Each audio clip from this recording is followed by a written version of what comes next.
Сәлем достар, сіздермен Мика Келинка. Бүгін сіздермен осындай керемет бисквитный торт пісіретін боламыз. Ал ендеше видеоның соңына дейін қараңыздар, лайк басып комментарий жазуды ұмытпаңыздар. Бізге бисквит үшін керекті болатын ингредиенттер 6 жұмыртқа, un, разрыхлитель және де қант керек болады. Әрбірінің грамдарын описанияға жазып кетемін. Ең алдымен 2 ыдысымызға жұмыртқамыздың ақ уызы мен сарысын ажырататын боламыз. Оның үшін біздің ыдысымыз құрғақ болуы қажет. 2 ыдысымызда құрғақ болуы қажет. Естеріңізге сала кетейін, жұмыртқаның сарысы бір тамшы болсын, ақ уызына түспеу қажет. Мінекей ағы мен сарысын ажыратып алдық. Енді оны миксерлейміз. Миксерлеген кезде әр минутта қантын қосып тұрамыз. Біз қазір миксерлеуді бастаймыз. Жұмыртқамыз аппақ болып ағарғанша миксерлейтін боламыз.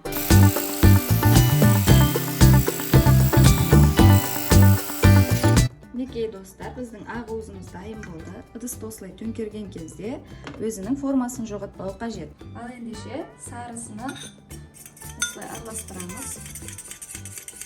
Сосын ақ уызымызға жаймендеп қосамыз, аз-аздан. Осылай тек қана бір жаққа қарай аккуратно ауыстыру қажет.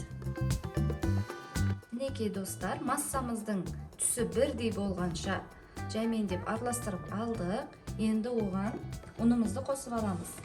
Алдымен ұнға разрыхлителімізді қосып, осылай жақсылап араластырып аламыз. Ал енді ұнымыздың жартысына електеп саламыз. Міндетті түрде електеуіміз қажет. Мінекей ұнымыздың тең жартысын салып алдық. Енді оны астынан үстіне қарай осылай жаймендеп араластырамыз. Ұнымызды електен өткізуіміздің себебі бисквитіміз ісіп әдемі шығады. Ал енді жартысын салып аламыз. Мінекей достар, бірдей масса болғанша араластырып алдық. Енді оны ыдысқа саламыз. Осындай домалақ формамыздың ішіне салатын боламыз. Ыдысымыз міндетті түрде құрғақ болуы қажет. Ал ішіне бисквитіміз жабысып қалмас үшін сармай жағып шығамыз. Май жағып болдық. Енді дайын массамызды ішіне саламыз. Мінекей барлығын салып алдық, енді үстіні тегістеп шығамыз. Бисквитіміз бір тегіс әдемі болып пісіру үшін. 180 градусқа жарты сағатқа духовкаға саламыз. Достар, бисквитіміз дайын болды. Енді қапшығынан алып, бисквитімізді аударып қоямыз.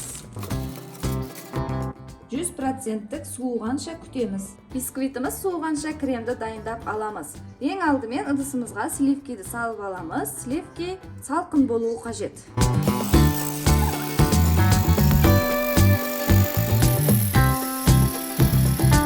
Енді бисквитімізді 3 бөлікке бөлеміз.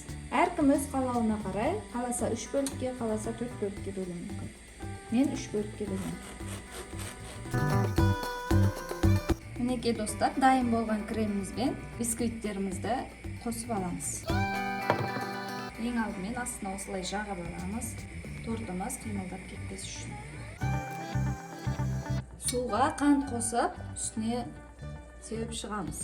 Бұл кремді жақпас бұрын осылай сеуіп шығамыз. Тортымыз одан да жұмсақ және дәмді болу үшін. Ал ендеше кремімізді салып жағып аламыз. Мінекей достар, кремдерін жағып дайындап алдық. Енді үстіне әсемдейтін боламыз. Мен осылай клубникамен әсемдегім келді. Әркім өз қалауына қарай әсемдесе болады.